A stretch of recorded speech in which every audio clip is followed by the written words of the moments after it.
Good morning to our attendees in North America and good afternoon to our colleagues in Europe. We are all delighted that you have joined us for this webinar today.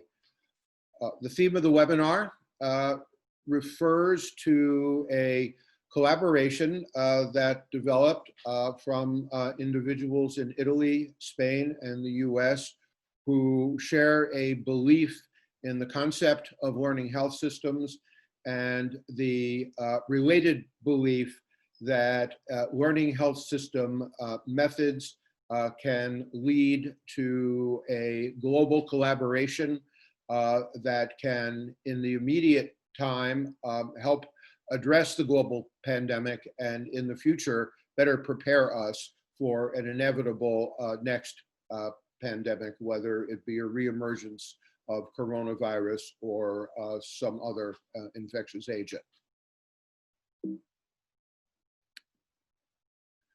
So a few words about today's webinar. First of all, this session is being recorded.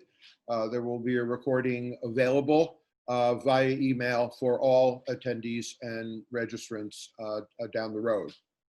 The session will be closed captioned. So be aware of that feature.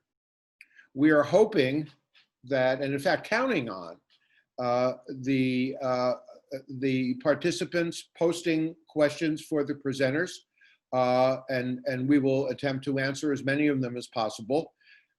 Please post your questions at any time in the Q&A pod feature on Zoom throughout the session. The moderators of the webinar will be reading through the chat, through the Q&A pod, and we will be posing the questions to the presenters at appropriate times. And there will be a couple of occasions during the webinar when we will have a Q&A. So today's program will begin with some short opening remarks. That's me. I am the chair of the Department of Learning Health Sciences at the University of Michigan. My role will primarily be to introduce the program and, as I've done already, some of the rationale for what we are all doing together. My co-moderator is my wonderful colleague, Pablo Rivero, who is a senior health and public sector advisor for Everest NTT Data, a member of the digital health roster of experts of the World Organization, and former executive for health information technology in the Ministry of Health of Spain. And that is how, as Pablo will relate, he and I first got to know each other about a decade ago. The program will then continue after these brief introductions with three presentations. The first by Paolo Stacco, who is an executive board member of EuroHealthNet and the CEO of the Cortina Nursing Home in the Dolomites, and his experience will be and presentation will be based on those roles. We will then turn to Francisco Ross, who will be referred to during this presentation as Paco. You see his qualifications and experience on the slide, notably that he was Secretary of State for Telecommunication and the Information Society in the government of Spain. Paco will be presenting a globally applicable data-driven systems approach to COVID-19. Which we hope will take hold either as Paco presented it or in some modified form based on experience over time. And then the third presentation will be by Becky Cush, who will talk about global standards as an essential foundation for a systems approach. And no one in the world knows about global standards, global data standards, more than Becky Cush, based on a number of experiences, but most notably her work as the founder and CEO for many, many years, and now President Emeritus of CDISC, which is a global standards organization supporting biomedical research. There will then follow a short question and answer period. And after that, we will hear from 4 commentators who are also part of this collaboration. They will be introduced as they appear for their presentations. We'll hear from Borja Sanchez Garcia on the approach closely related to what we were talking about today that is actually being implemented in the Asturias region of Spain. Esther Gil Zorzo will complement this presentation with an introduction of the all-important patient perspective and the role of telemedicine in fighting the global pandemic. Josh Rubin of the University of Michigan and other work that he does that he will talk about will bring in his background of public health and talk about public health preparedness in relation to learning health systems. And the 4th commentator will be Doug Van Houweling, a professor emeritus at the University of Michigan, and for many, many years, the founding CEO of Internet2. So this brings us to a brief introduction by Pablo Rivero, who will talk about the origin of this collaboration. Thank you, Pablo. Over to you. Thank you, Chuck. First of all, see the video. If you can start the video, please. Yeah, thank you.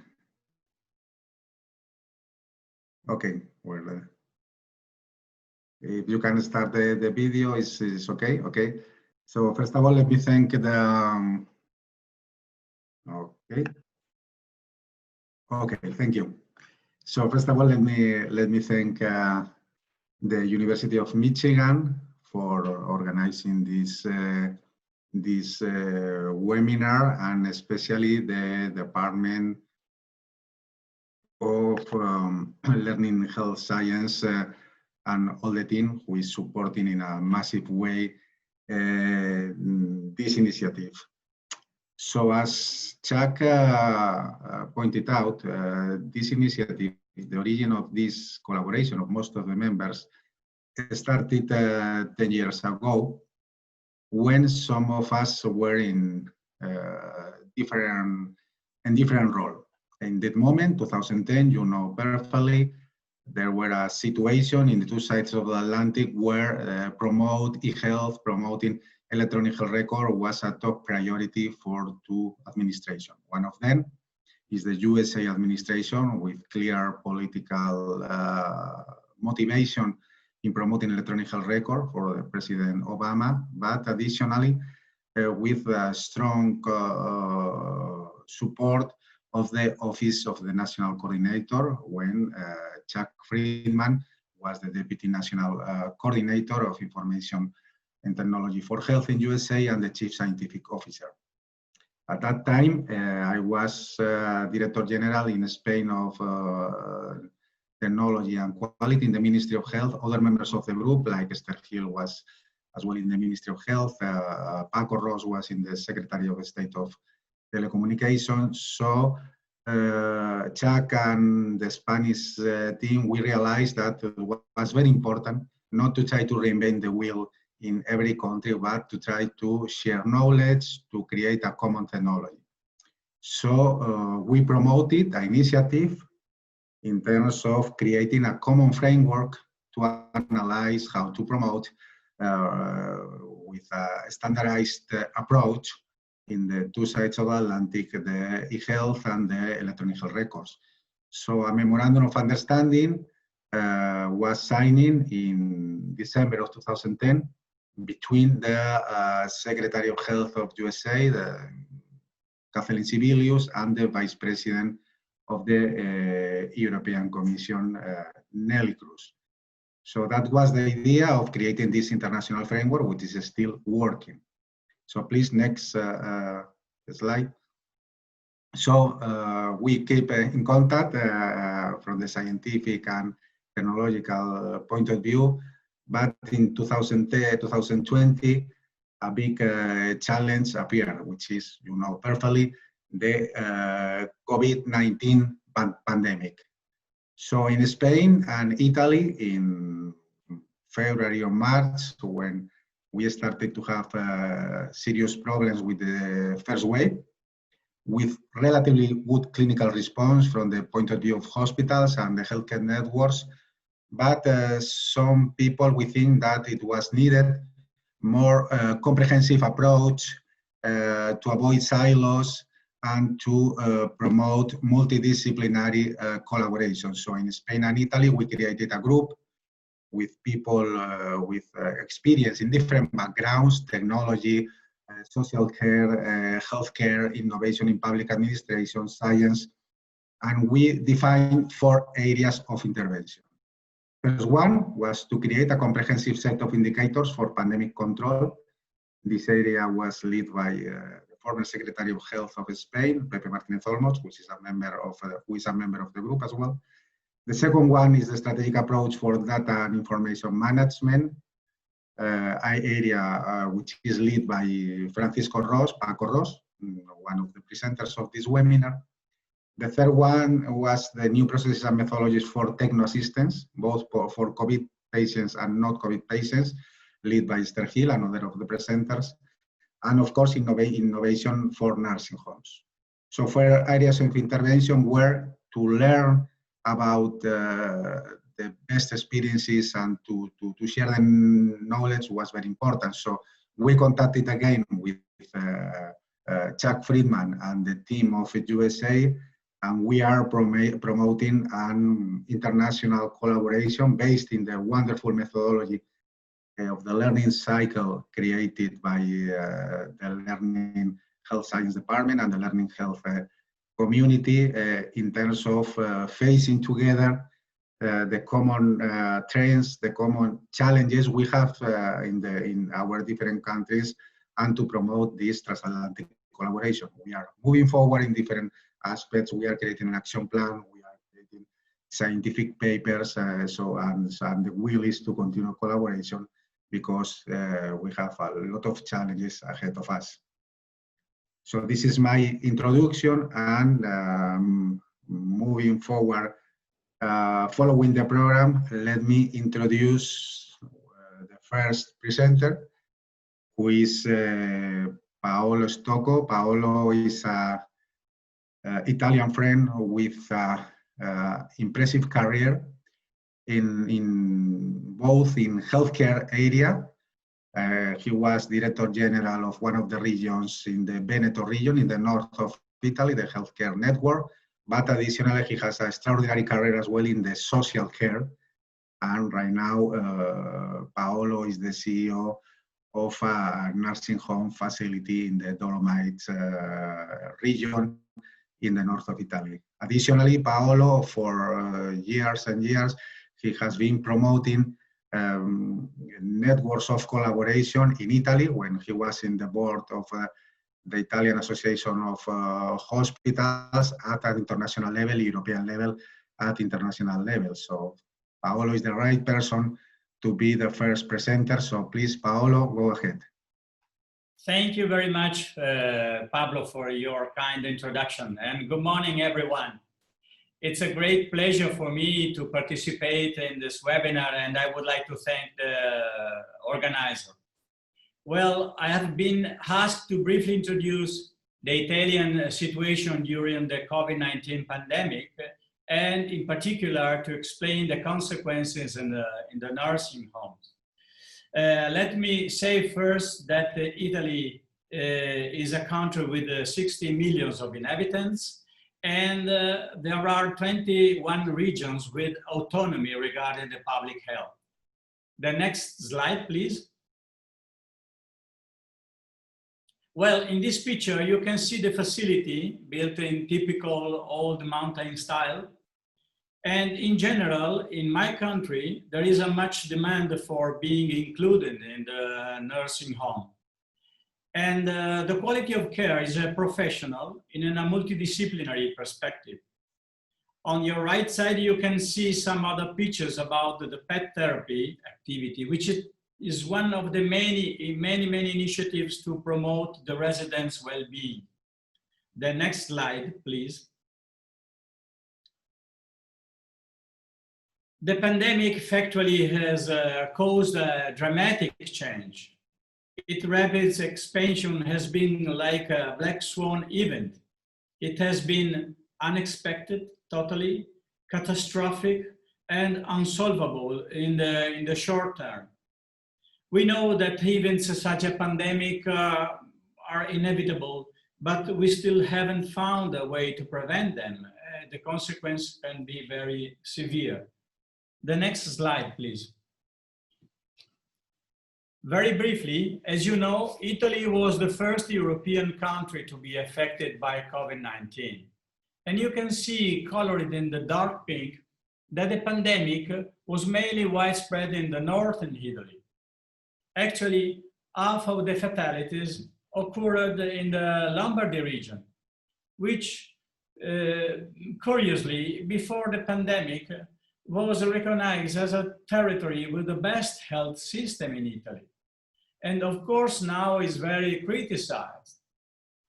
The main criticism concerns the fact that the regional health policy in Lombardy have favored the creation of a hospital of excellence at the expense of local medicine. The next slide, please. As you can see, since the beginning, the Ministry of Health and regions have daily disseminated accurate statistics on the progress of the epidemic in order to make the evolution of the outbreak visible, region by region, city by city, and even hospital by hospital, and using media and social media. The next slide, please. Of course, the pandemic has been a challenging time for everyone.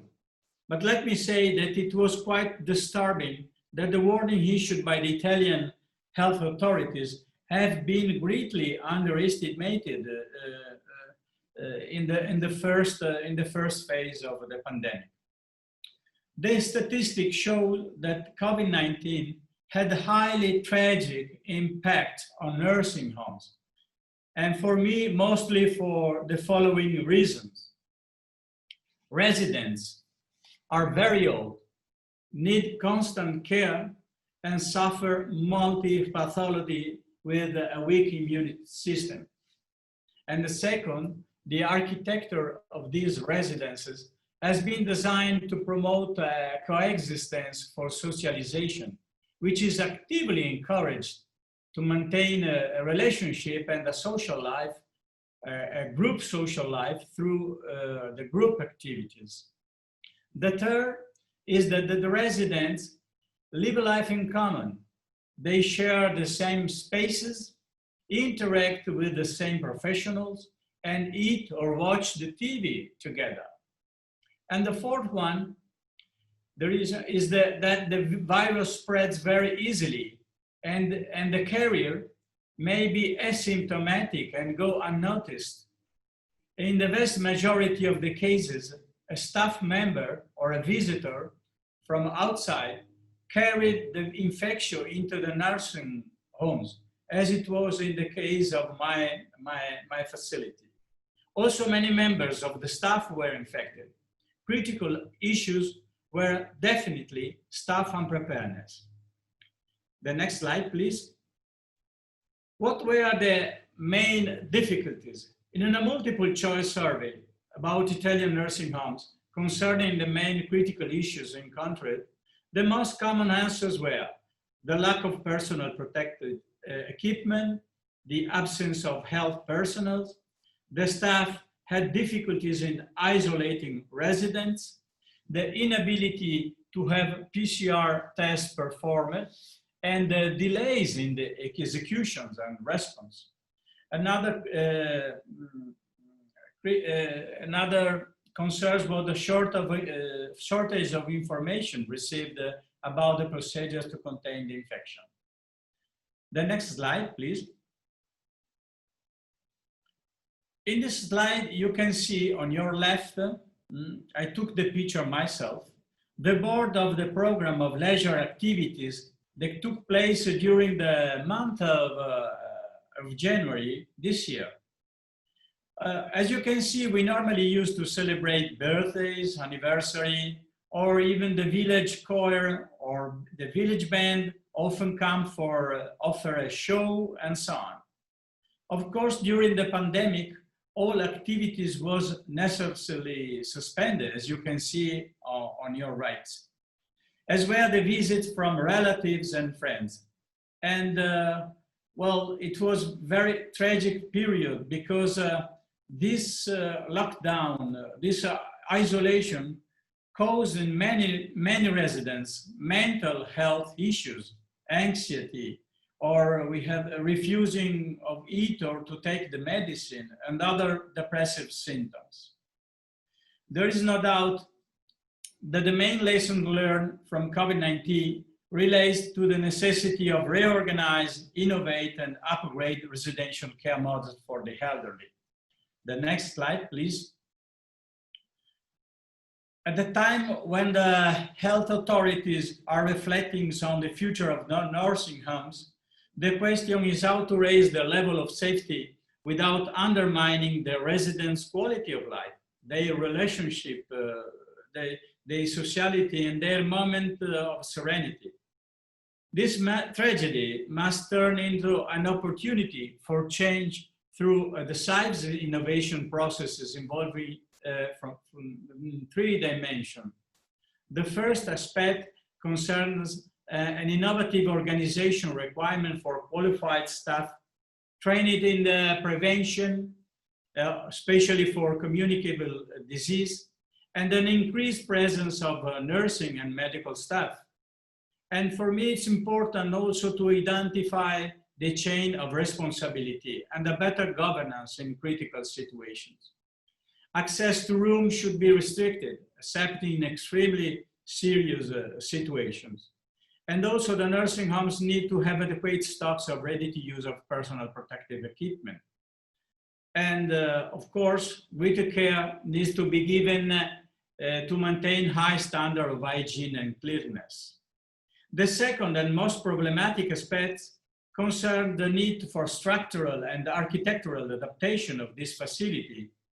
As I said before, they have been designed to facilitate a common life and the extensive use of common spaces. It has been suggested that a new architecture for nursing homes would be in the form of a sprawling buildings, where in the center there would be an area of common service, such as kitchen, laundry, and offices. And in the various branches, there would be a residential unit with independent and separate accesses. And also single isolation room would be created in a spatial area. And the third aspect concerns the valid support that can come from telemedicine. The last slide, please. Well, there are many fruitful examples of how telemedicine can be used for the elderly. And my colleague Esther, she will talk so later.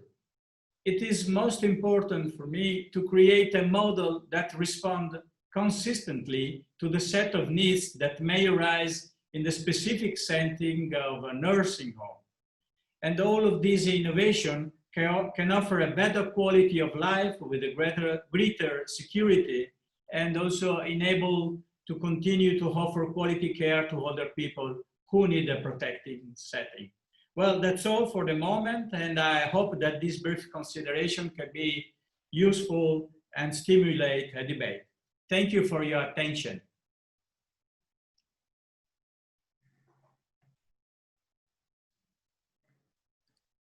Thank you, Paolo.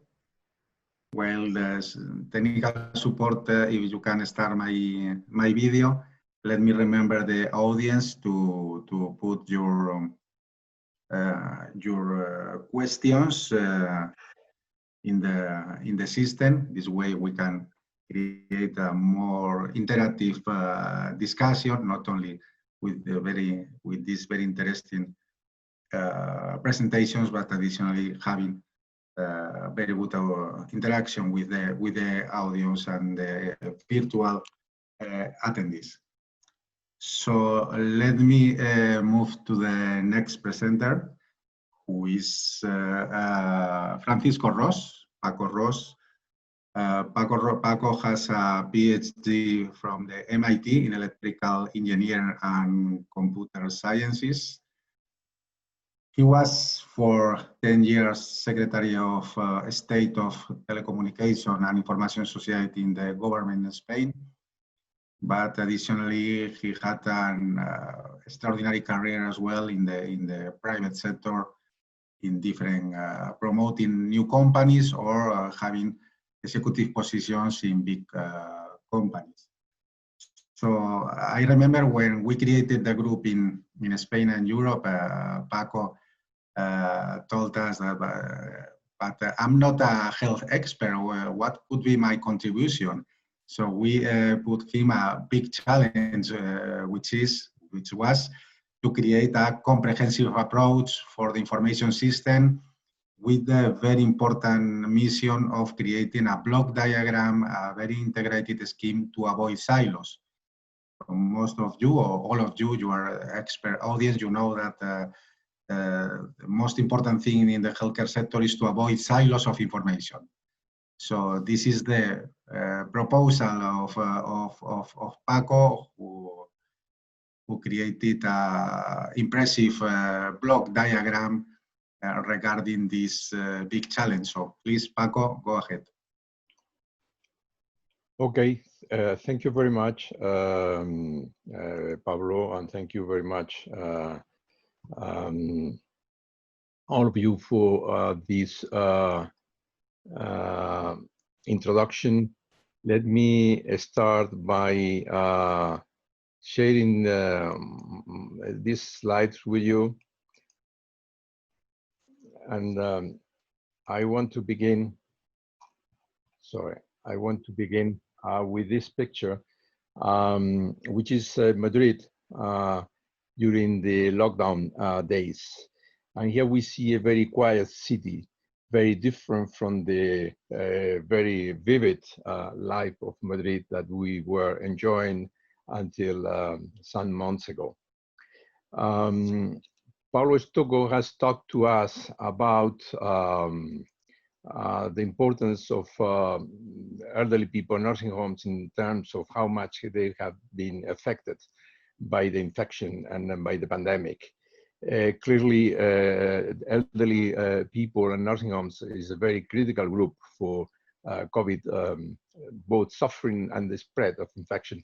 There are other critical groups that are also important, like chronic disease patients or health professionals that have to be protected, temporary workers who are coming from other geographies to work a few weeks on agricultural duties, socially fragile communities who don't have access to basic services, health services. To manage all those critical groups, both to reduce their infection problems and also to stop the contagions to other people, we need, among other things, good data. Probably we didn't have that good data to treat those groups. And this is only one component of what we have labeled as a multi-layered problem. And instead of comprehensive data, what I think we have been getting are fragmented and disconnected data collections coming from a unilateral group of specialists. And when we see that trend, typically what appears is what is called as cognitive bias behavior, in which those groups or subgroups of specialists come to their own interpretation of disease signs and then try to extrapolate those signs to the overall problem. And that typically has a negative effect. So I think that probably we have been managing a digital era pandemic with analog era data and handicraft procedures. So what we are proposing instead is an integrated systems approach to data management. And the heart, the core of such a system is a unit that will be data storage and processing unit. And this unit has to have very powerful capabilities to process advanced statistical tools as well as artificial intelligence algorithms, because this has to have the capability of self-learning.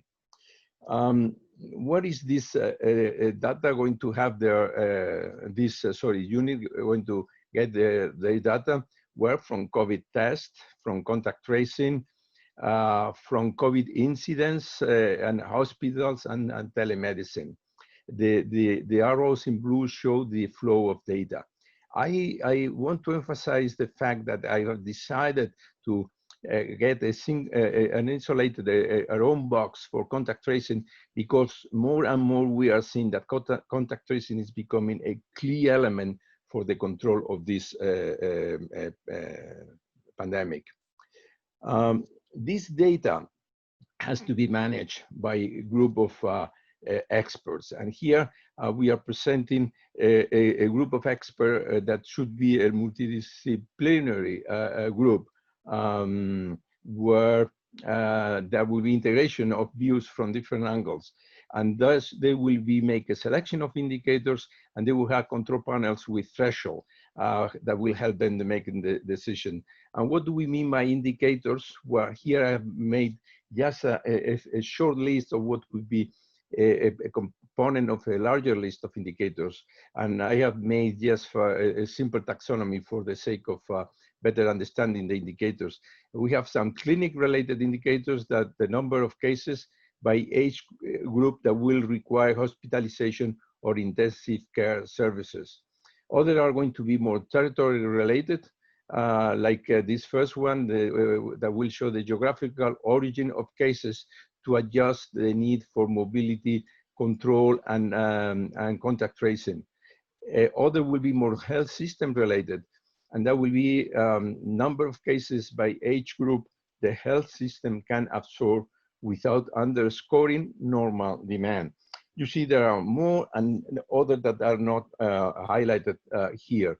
What is important for all those indicators is that the processor here should provide both historical series and also project future evolution of these indicators. With that information, the expert here will be able to make decisions and issue instructions and recommendations either to health bodies or to public administration units. And also those decision makers will provide feedback information, both to fine-tune monitoring of how to deal with people who have positive COVID incidents, and to reprogram COVID tests and contact tracing. And also it's very important that will be the feedback to the processor, so that will improve based on the daily experience, the learning, self-learning capabilities of these processors. But all this is connected to people, centered around people. So it's very important also to highlight where is the flow of people. And this is shown in green. In red is the flow relative to decision, instruction, and recommendation. So people is here, and people will enter the system either because through contact tracing they are requested to go and perform some COVID tests, or through the regular channels of telemedicine, primary care, emergencies in hospital, or nursing homes. Either from here or from here, those with positive tests will go to this unit. And in this unit, the expert will decide whether people should be sent to hospitals, clinics, hospitals, or to their home to be treated through telemedicine. And I want to emphasize here the role of telemedicine here as well as primary care assistant here. We could say from the experience here in Spain that telemedicine and primary care has played a big role, and those regions were thought or implemented the telemedicine and primary assistant as the main source of people assistance, has been the one who has been able to better cope with the management of the pandemic. And then Esther, he will also later expand that idea. And finally, there are two other groups of actors that should be brought to the system. Here at the top, what I want to represent is all the information that is related to new COVID symptoms, therapy updates, vaccine updates, and this information is coming from these blocks here, but also from external sources like research groups, special labs, universities. So all the developments that are made in this area should be provided to this box, and then from this box to the experts here. And here at the bottom, what I want to represent is public administration units that are going to play an important role in the management of this overall pandemic. And here, what I mean is, for instance, everything that has to do with the management of the health system, so that the scarce resources are properly distributed, and saturation is avoided as much as possible. Also, mobility control. There are units that should be responsible for managing and dealing with mobility control, or with outbreaks regulation, or lockdown adoption, and some others. So these public units should also be involved in the overall management of the system. And finally, I want to say that this data processor here should be connected to other equivalent data processors in other regions and in other countries, because we have a global pandemic. And we know that for a self-learning processor, the more the databases, the larger the database it has, the better will be its performance in terms of learning and providing good data for decision making. So it will be a pity not to take the opportunity of learning together among many countries that are suffering from this pandemic. So in summary, what I will say is that one important way of that we have to consider for pandemic management should be the seriously consideration of a system structure, advanced processed, standardized global data involving public and private entities. For the standardized part, Rebecca Kusch will now explain more about this. And I want to finalize with this picture. Again, it's Madrid during the lockdown days, empty, quiet, but with a clear symbol of sorrow because of the many casualties we had here in the first few months. Thank you, everybody, for your attention. Thank you so much, Paco, for that excellent presentation. And it provides a perfect lead-in to Becky Kusch's presentation. It almost goes without saying that the value of a system such as the comprehensive system that Paco Ros just presented can be no greater than the quality of the data that flow through it. So with that in mind, we turn now to Becky Kusch, who will speak from multiple perspectives, most notably the perspective of her experience as the founder and for many years CEO of CDISC, which is the Clinical Data Interchange Standards Consortium. And Becky will speak to data quality and data standards for implementing a system such as the one Paco presented in a way and from a perspective that I believe no one else can. So Becky, over to you. Thank you very much for your presentation. Great, thank you, Chuck, and many thanks to all of you who are listening to this webinar. It's been a real honor to participate in this international team, and I'm going to build upon the prior presentation that Paco just gave on a systems approach to data management for COVID-19, but in particular with respect to the data inputs and global standards as an essential foundation. So ideally, for a successful systems approach to COVID-19, each of the boxes in the systems approach diagram that you just saw should have input that is accurate, meaningful, consistently defined, and represented in the standard data format. You have all no doubt heard of the data-related issues that we're all experiencing that are making the management of COVID-19 very challenging. And this slide shows a few of the examples. There are inconsistencies in the way that testing is reported. We've heard that from Johns Hopkins and other centers trying to manage that data.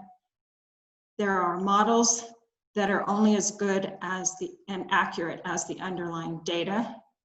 And there are examples from the real world data that we're getting from electronic health records, which have varying data structures, coding that wasn't available in the beginning or was used inconsistently for COVID-19, and varying data models that we're trying to use to manage outcomes, research data, and safety surveillance. So in looking across the countries that we're working in with Italy, Spain, and the US, the coordination in our countries of this public health data has been actually varying as well. The US has 56 different public health systems that all function differently, and responsibility was distributed to those.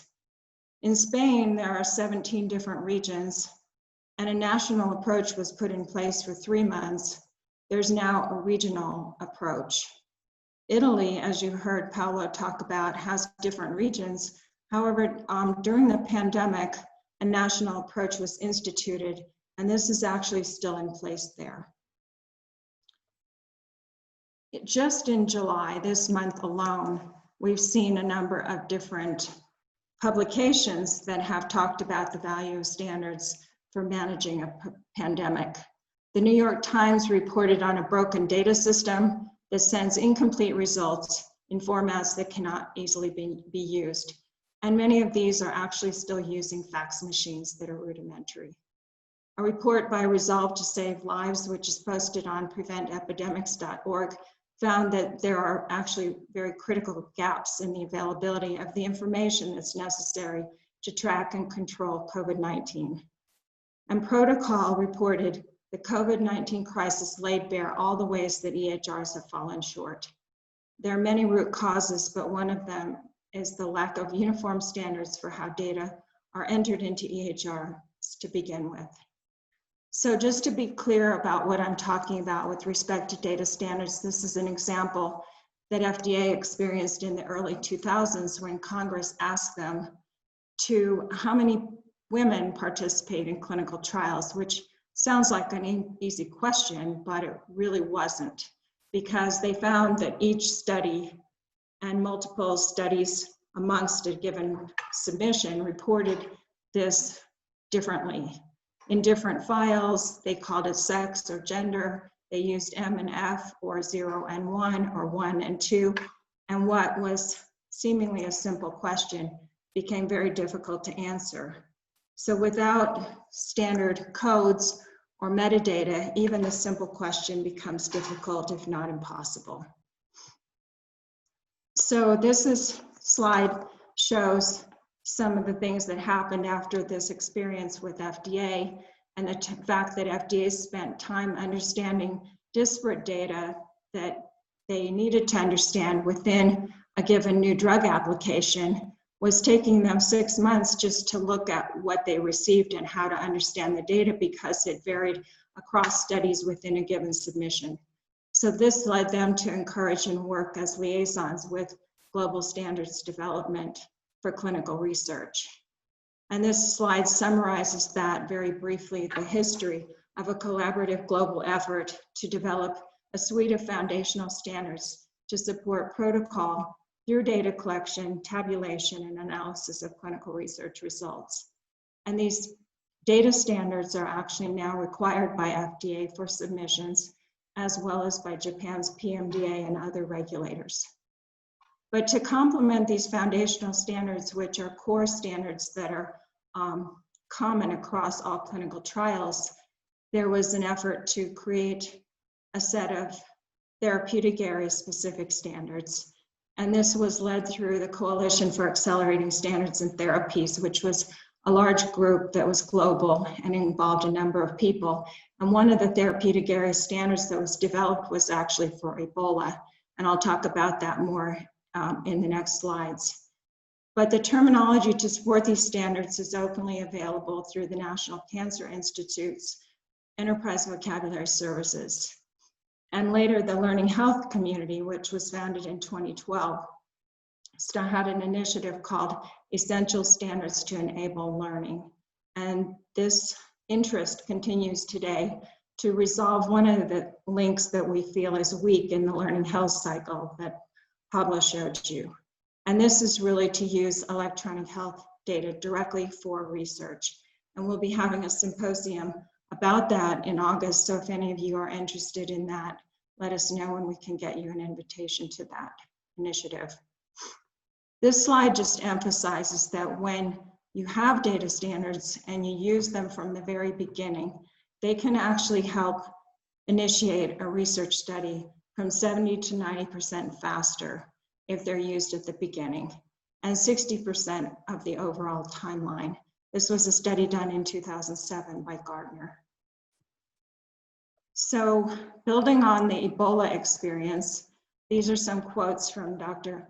Laura Merson, who's the Associate Director of the IDDO at Oxford and an executive member of the board of the International Severe Acute Respiratory and Emerging Infection Consortium. She said, there are many different actors involved in tracking, diagnosing, treating, and containing outbreaks. Sharing information across these disciplines is critical to understand and respond to a disease outbreak. And this was during the Ebola crisis, and she said, the CITES Ebola standard is a significant step forward that will enable a more rapid cross-disciplinary response, which can reduce the impact of the next epidemic. So these tools are actually available online through ISARIC, ASARIC, and the World Health Organization, and they can be used by anyone who wants to initiate a clinical research study or public health research. Building upon the Ebola data standard and subsequent therapeutic area standards that were developed for virology and vaccines enabled the development of a CITES COVID-19 therapeutic area standard in 6 weeks. This was actually posted and available in May of this year. And the typical timeline is 1 to 2 years. So the fact that we can leverage prior therapeutic area standards to so quickly develop this COVID-19 standard, I think is phenomenal. And I would like to commend the team that did that, and it was an international team. They've now posted these tools for researchers to use online, and they're publicly open. And they're being used as the foundation for many of the COVID-19 research studies globally across numerous countries. So this allows us to start up research studies and do them much more quickly than we could have before. So I just want to say that now that global standards exist for the collection of data from clinical research on new and existing therapies for vaccines to fight COVID-19, those can be used as input into the area and that systems diagram that Paco showed with the research data inputs. Global standards also exist for tracking adverse events, and they exist for registering new research studies into clinicaltrials.gov, Europe's UDRAC, and WHO's International Clinical Trial Registry platform. So there's work to be done, but we've got some that we can build upon. Common data models for outcomes and observational research do exist. However, there are multiple common data models. They're redundant. They could be better aligned with each other and with research standards.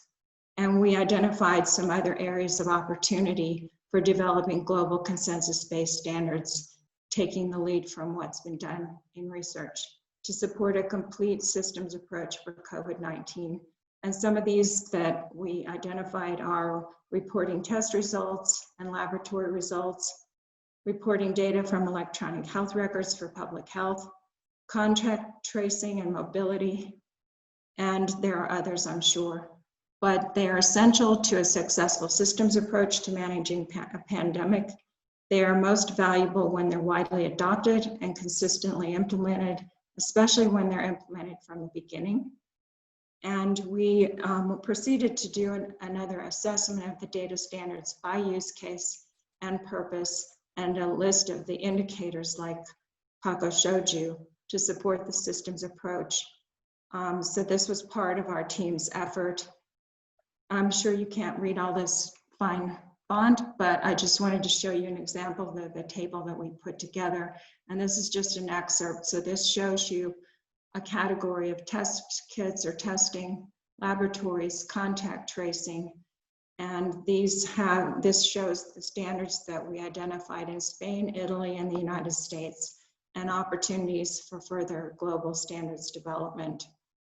And on the left-hand column, you'll see the letters A, B, and C, and you'll see the block numbers, and those correspond back to the systems block diagram that Paco just showed you.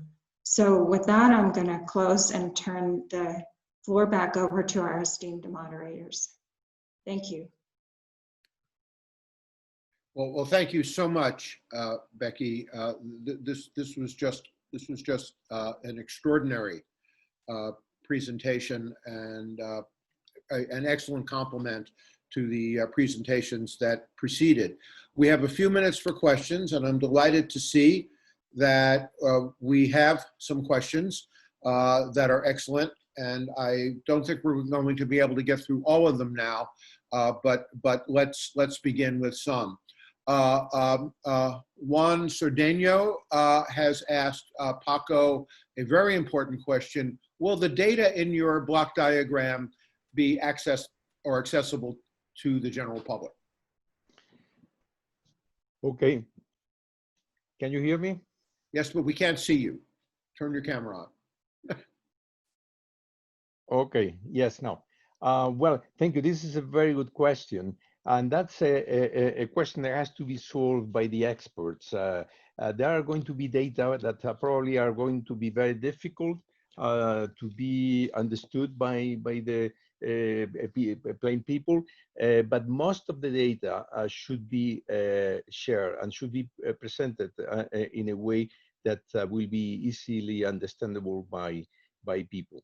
But probably some others that will use to construct the final data might be too technical and might not be good to be shared. But in general, most of them should be shared. Thank you, Paco. The next question is for Paolo, and it's a longer question, but I will just read the end of it. It's from Angelo Greco, and he's speaking to the quality of the air. He says, knowing that the virus is also being transmitted via air, as advised by the WHO, my question and suggestion is, why is this issue that I believe to be very important in hospital and nursing homes not addressed immediately by introducing ways to disinfect the recirculating air and thus minimize the spread? Well, it's a good question, but it's not easy to find a solution for the ventilation systems, because to sanitize the premises in presence of the persons is not easy at all, from my experience. So we have to find some technical solution. We don't have for the moment. Okay, thank you, Paolo. We have a couple of questions from our own staff, and I'm going to omit those in the interest of time. The next question is for really anyone, but primarily Paco from AJ Chen. Systems approaches to collect and manage data are so critical. Lacking such capability in the early phase of the pandemic certainly caused misunderstanding of the nature of COVID-19 and bad decisions. One question is, we should have, the CDC should have, and all nations should have a nationwide infection reporting system. Why had our countries not used this system approach yet? Well, again, it's a good question, and it's a good appreciation of what is actually happening in reality. This is a fact, the one you are describing, and what we are proposing is that to change that, and I have an integrated system approach, and for this is very important that many units of the public administration and of the health system are involved, and also this what we said, the multidisciplinary implication of people from different areas, because at the end it's a multi-layer problem and it needs an integrated solution and it required the vision of the different angles, and this has not happened yet. Unfortunately, it has not happened, and this is why we are here proposing this new scheme and this need for standardized data and for sharing of information and data. Thank you. Thank you, Paco. We have one additional question from Juan Cerdeno. This one is for Becky. And Becky, please keep your answer short because we're running short of time, but this is an important question. Dr. Kusch, what coordination system do you consider better, the one with a centralized approach or the one with a more local approach? My answer is short, that it wouldn't matter if we all use the same data standards. Well, that's a short answer. Thank you. Excellent, but a very good question. And I think one that goes right to the point of your presentation. It doesn't matter, in fact, if we're all using the same standards. Thank you. That concludes this Q&A session. We're going to proceed now with our commentator remarks, and Pablo Rivero is going to introduce our first two commentator speakers. Pablo? Thank you, Chuck. So let's move to the commentator remarks, and with a very strategic but practical approach. And the first one is Borja Sanchez. Borja has an extraordinary scientific background, and now since the year 2019, he was appointed Secretary of Science and Innovation in the region of Asturias, which is a region, one of the 17 regions of Spain. Is a region of 1 million inhabitants. It's a region we faced the challenge of the COVID-19, but with the best figures, the best numbers and outcomes in Spain, and outcomes not only from the health sector, of course, but with a very important role of the innovation and science strategy, both in facing the pandemic, in promoting new economic opportunities, innovation, new technologies, and in charge of that strategy in Asturias is Borja. So Borja, you have just 5 minutes to explain it, but for sure will be very interesting. You go ahead, please. Okay, thank you very much, Pablo, for your kind introduction. And many thanks also to the University of Michigan for the invitation to this webinar and for giving me the opportunity to talk about Asturias in this international forum. We'll start saying that the Principality of Asturias is an autonomous region in northwest Spain. We have Atlantic climate and Celtic culture, which is a beautiful and green region also, with more than 1/3 of our territory protected by national or regional parks. So yes, as Pablo said, Asturias industry has undergone a great transformation in recent years, in which advanced services and the information and communication sector are acquiring weight in its gross domestic product. Government, university, public administrations, public and private research and development centers, many small and medium enterprises, startups, spin-off, and around 40 multinationals are all physically closed. This is very important because this is very useful to collect and integrate data from different sources in line with the panel of indicators shown by Paco a few minutes ago. As other parts in the world, coronavirus impact every region in Spain. However, its progress and incidence have not been uniform, as coronavirus found let's say, a kind of barrier in Asturias. In spite of having one of the most aging population in the world, the magnitude of the epidemic in our region did not reach the levels of other parts of the Spanish territory. This was mainly the result of the measures put in place in terms of early protections. Schools, universities were closed soon. Use of face masks in public spaces was respected. The safety distance was maintained. Hands hygiene with hydroalcoholic solutions was promoted, and so on. But above all, Asturias displayed a very good management in both public health and healthcare systems. I will just give some data. We have 2,484 confirmed coronavirus cases to date, for a total of 1,020,000 inhabitants. We have also performed around 160,000 PCR tests and more than 100,000 serological tests, which means one of the highest rates per inhabitant of the world. Currently, we are controlling 2 outbreaks and around 42 new cases, most of them people that traveled to other regions and came back. So outbreaks are quickly identified, tested, and isolated, but mainly with analogic means.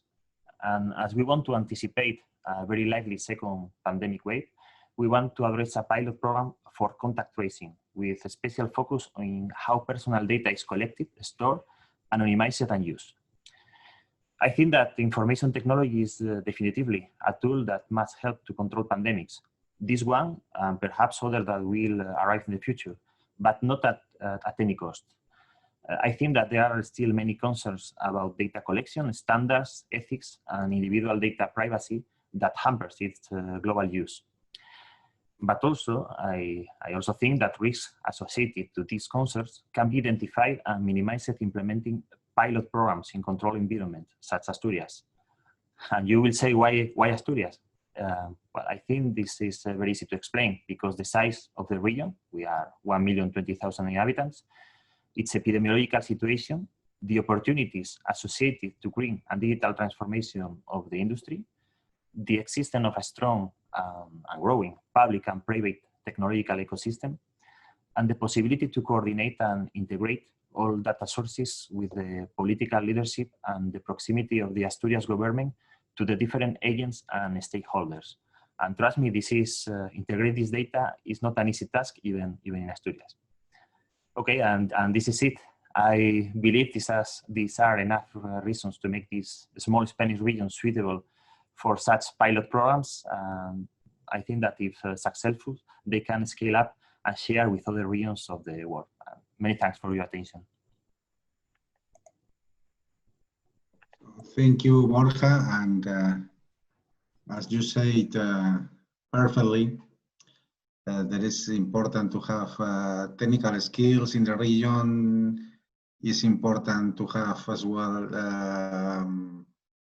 their proper stakeholders.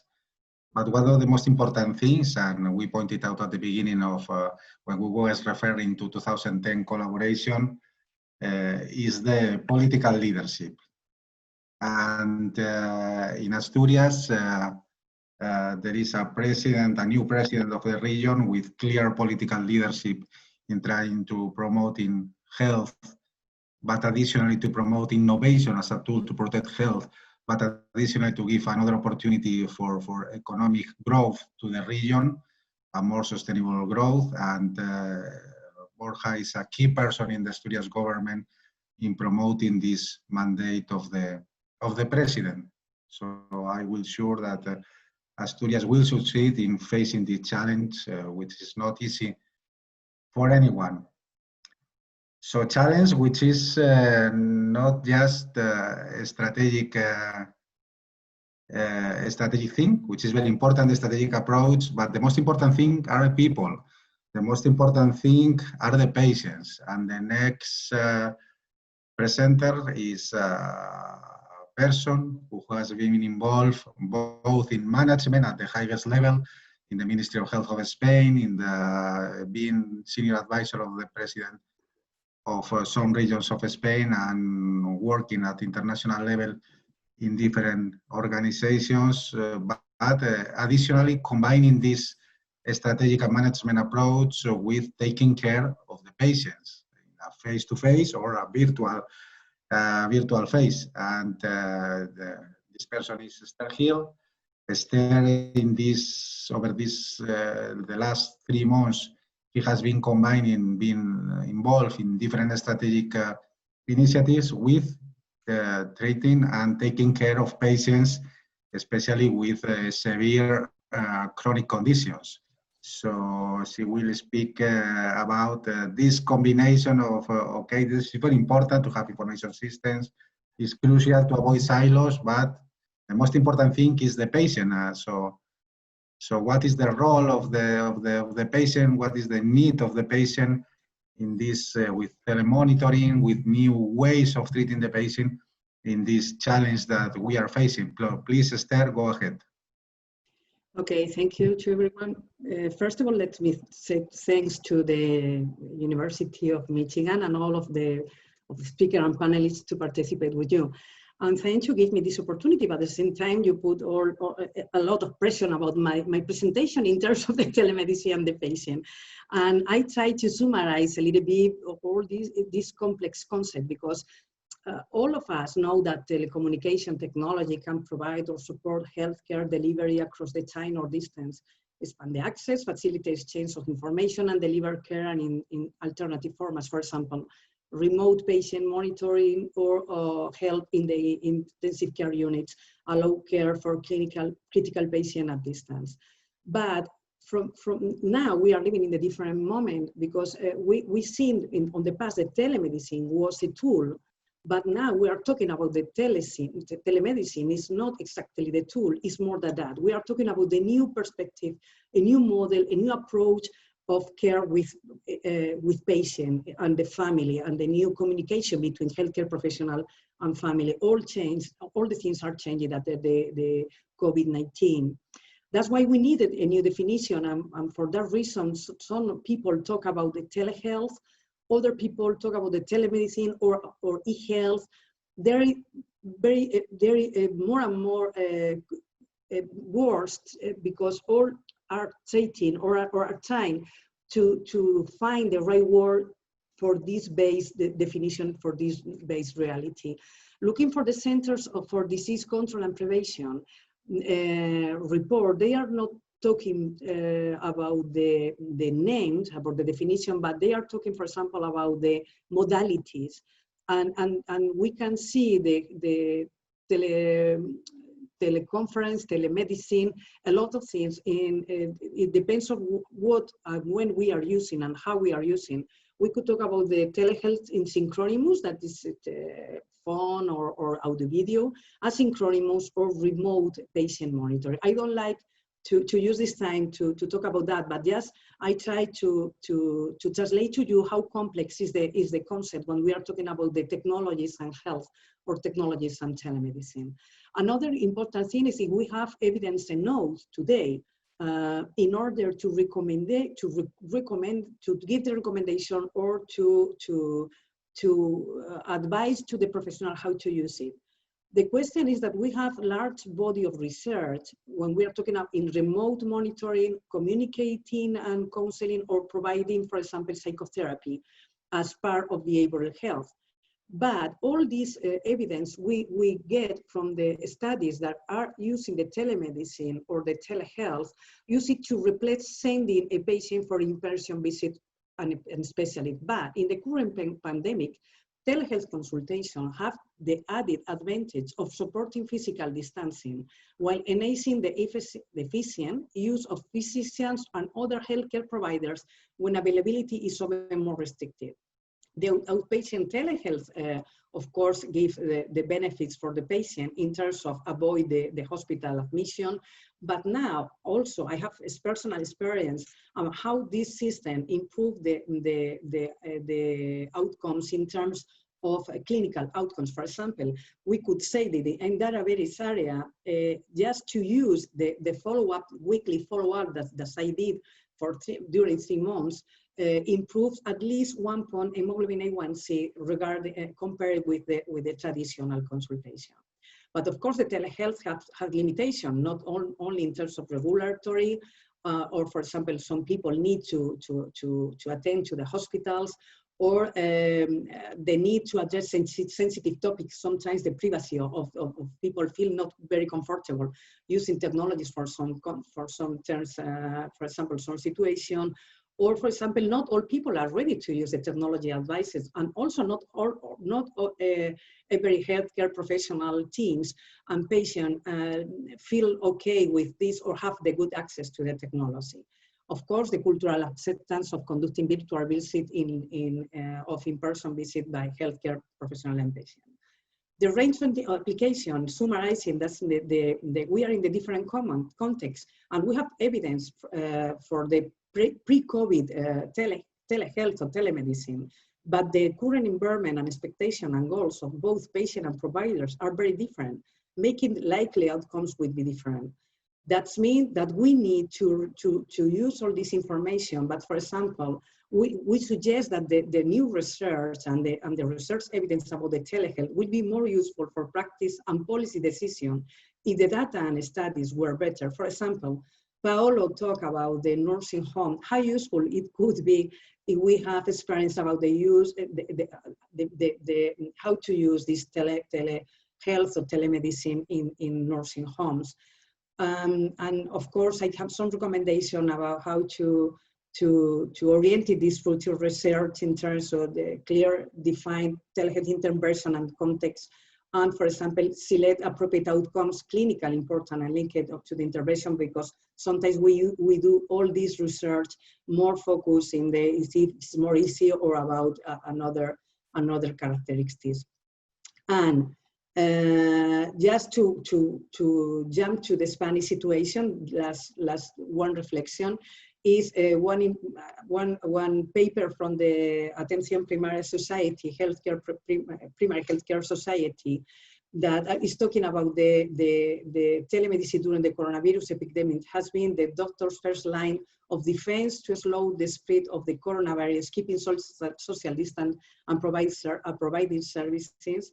And they suggest that after they realize how important it is, they think that it must be the use of also after the coronavirus crisis. In conclusion, we have the available evidence cannot promise that telehealth will solve the complex problems with healthcare system faces. However, it's reassuring that most of the research evidence available before the current pandemic demonstrates that telehealth can benefit groups of patients when used.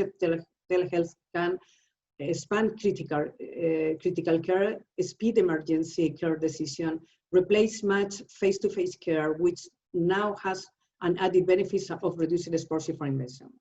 But my last reflection or thoughts are about the patient needs, because most of the time we are thinking about from the professional point of view, but what's the patient needs that we could support and help with telehealth or with the technologies.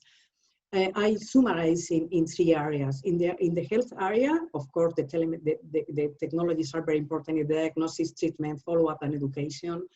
In terms of the safety needs, of course, we used the technologies to avoid the personal or in-person consultation or contacts. But one important point is about the social domain, where the family, friends, colleagues, contacts disappear with the coronavirus crisis. The important role of the information communication for the patient. For example, I teach patients how to inject the insulin through the technology that we never did. I think it's a great opportunity to assure the family and friends contacts, try to avoid the isolation, how big isolation the patients are suffering, for example, in the nursing homes. Of course, in the organization, how to connect the nursing home with the hospital, to the decision makers, to the media, and most domain, I'm sure. Finalizing with my conclusion is there is not simple solution for a complex problem, of course, but at least it's a great opportunity for us to do the things in a different way.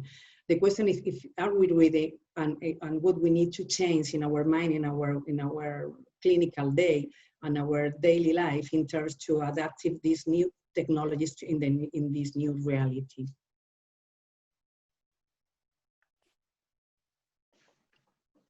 Thank you, Esther.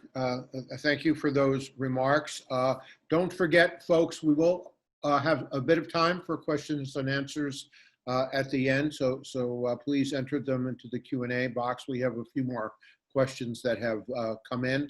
Let me move right on now very quickly to Josh Rubin's comments, which will come from his perspective, combining his public health training, his public policy training, and his work with learning health systems. Josh? Thank you very much, Chuck. Chuck mentioned I have a background in public health and health policy. In addition, I also happen to be an attorney by training, but I'm going to do something that is very rare for attorneys, as I'm going to try to cut the length of my presentation on the fly and talk less. Very, very rare for attorneys. Anyway, no, but that's an important point. You have to be looking at data and adapting on the fly and taking informed reactions on the fly. And the data says that we are a touch behind time, and we want to leave time for audience questions. So time for me to be a little more quiet and move on quickly. So just you know, a few points. We've heard about standards. We've heard about other enablers. We've heard about technical infrastructure. I wanted to sort of take a quick step back and just put this pandemic a little bit of a context. So the thing that happened. One event that happened right before COVID started was a news event in late December of last year. Was Time declared its Person of the Year to be an activist who was mobilizing lots of different stakeholders to work together to address another global public health crisis of climate change. This was the youngest ever Person of the Year. And then, as we all know, not long after the pandemic started sweeping America anyway, some very highly visible and truly senseless murders propelled the longstanding epidemic of racism to the forefront of national, international consciousness. You know, these may seem like quite different public health crises and quite different in their root causes and quite different in their solutions, but they all really eliminate inequities that persist for too long and, you know, really harm the lives and health of too many. And they also all do require collaboration among, you know, diverse disciplines, diverse stakeholder types, and individuals and communities working together. And they also really show the power of sort of speaking truth and illuminating truth in ways that are trusted and trustworthy and get out and enable lots of people to be involved. So I think, you know, a real solution to COVID-19, so to speak, is speaking truth to virus and enabling proactive and preventative public health to make that happen. You know, I think this is, you know, one of the greatest public health challenges of our generation, and it's a challenge that shows no respect for national boundaries, and it's going to impact lives of people and nations, and it's going to affect economies and quality of life for everyone. We've seen, you know, the before and after pictures we saw of the nursing home activities in Italy could be you know, before and after, you know, pictures of a nursing home, so to speak, anywhere, and it just shows, you know, dramatically how this has changed and how it's affected everybody. You know, it's a key point, the theme of what we have to be doing to address it. You know, decades ago, system scientist and organizational learning pioneer Peter Senge of MIT recognized, you know, the only sustainable source of competitive advantage is being able to learn faster than one's competition. You know, right now the whole human race finds itself in competition with COVID for our lives, our health, our livelihoods, our way of life, and we have this imperative to engage in shared learning together. You know, our competition is a virus, and the virus isn't going to learn in the sense of traditional human learning and organizational learning, but it's going to spread, it's going to mutate, it's going to in its own way adapt, it's going to cause new symptoms and new problems. And we're just even, you know, learning today. I saw something about a study about just how much long-term heart damage this is doing, and there's new things like that every day. So, you know, our challenge really is taking this learning health system approach and doing it at scale and doing it together. And we've heard today from people who've really talked about how to create some key enablers of that, you know, being, you know, standardized data, socio-technical infrastructures, and just a true spirit of collaboration and a culture and values that respect inclusion of everybody, respect protection of privacy, respect scientific integrity, respect transparency and adaptability, and those kind of values will really move it forward. That's our foundation. We can really change things together, and that in itself is a key piece of creating preventative public health in the learning health system context. Thank you. Thank you, Josh, very, very much, and particularly for the way you pulled together in your remarks just about every theme that has come up in this webinar. I was taking notes and writing this down as you spoke. So last but certainly not least, our final commentator is Doug Van Houweling, who will speak from his perspective of building global infrastructure, building the internet, building Internet 2, and apply his experience to the challenges we face today. Doug? Thank you very much, Chuck. And I'm delighted to be here with all of you today. I'm going to spend some time picking up where Josh left off and where our presentations so far have led us. It's now clear that we have the tools to develop a comprehensive public health system to help us address pandemics. We've talked during this presentation about how such a system could be developed, how the data could be brought together to support the system. And we've talked about specific use cases. So as Josh says, this is the largest public health challenge we've had in recent memory. But I want to talk a little bit about what we have to do to be effective. The objective, of course, is not a great public health system, although that would be wonderful if we had it. It's population health. And as all of the presentations have outlined, the objective is getting policy responses and behavior modification that leads to that population health. And any public health response requires clarity and compliance with public health guidance. Now, the example of that Borja gave of how that has been effective in his region, I thought was particularly important. But in fact, in much of the world, and certainly in the United States, we're facing a tragedy of commons as we attempt to implement these changes.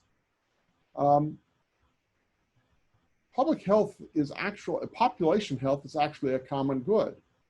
It's not possible to exclude people from the population, and individual behavior impacts the overall state of population health. In the case of COVID-19, as long as any level of population infection exists, contagion is probable. And contagion of the virus respects no boundaries, as we've learned. So individual behavior, distancing, mask wearing, response to contact tracing, mobility control, compliance with immunization, are all determinants of population health. So the production of common goods like population health requires collective action. And the issue we're confronting on a global basis, but certainly in the United States, is whenever collective action is required to produce a common good, we have a problem of free riders. And people who benefit from the overall control of the pandemic, but who are not willing to comply with the constraints and regulations that produce that overall population health. And the result, of course, is a requirement for regulation. For the pandemic, we've learned that local or regional regulation is not sufficient because of individual mobility, inconsistent regulations across regions. And we've also learned that there's a strong feeling of conflict between compliance and individual freedom. The fact is that we are going to have to find a means of balancing freedom with compliance. We're going to have to develop effective public health strategies that are built on a global consensus of appropriate health policy. We're not close to that yet, and will therefore be dealing with COVID-19 for the foreseeable future. Fortunately, though, if we can come together on a consensus, we do have the tools, as was represented in these earlier presentations, and thinking about telehealth and social media to actually encourage compliance and deal with this common pool freeloader issue that we have. So my hope is restrained by the ability of all of us to reach a conclusion about how we can set the policies that will lead to population health. Thank you very much. Thank you, Doug. Appreciate those comments, and I think we've all heard across the presentations in this webinar how much this is a people problem and a policy problem, as well as a technology and bioscientific problem. We do have time for a couple of more questions. One from DJ Humphreys, and this one takes us back to standards, and thus you, Becky. When standards for data models, coding, and data structures are published online, what major challenges do you see that groups face in adapting them? Well, Chuck, that's not quite such a short answer. So there are papers and publications and chapters on this topic, but to try to be brief with the time we have remaining, it's very difficult for people to choose from all the different standards that are posted online. So there are different criteria that people need in order to choose a good standard. And these have to do with whether this standard is robust so that it supports the use case from end to end, and whether it's maintained properly, and knowing when to customize and when not to customize. And those are certain criteria. So the expertise in standards implementation is usually necessary, and there are tools usually online with the good standards to help implement. And I can refer these people who are interested in this to some publications if they want more information. Thank you, Becky. We do have one more question, but unfortunately no more time. Eugenia Garcia, we will be sure that Borja, to whom you primarily address your question, sees this question and gets back to you with a reply. I'm sorry, we are out of time for this webinar. So to close up, thank you everyone for attending. We had 153 participants at this webinar. We're thrilled about that, and hope you all enjoyed and benefited from this presentation. To help us understand how to improve future events of this type, please fill out the post-event survey, and I can assure you that as soon as we can make it happen, a link to the webinar materials will be sent to everyone who registered. Thank you to the participants who joined the webinar. Thank you to all of our presenters and commentators. I am very excited and just thrilled with everything that has been presented today. We have major challenges ahead, but I think we all learned, as Doug sort of summarized in his end, we have the tools. The challenge remains to put these tools to work to address the current pandemic and to prevent a recurrence of the tragedies that we have all witnessed around the world. Thank you very much, and thank you again for attending.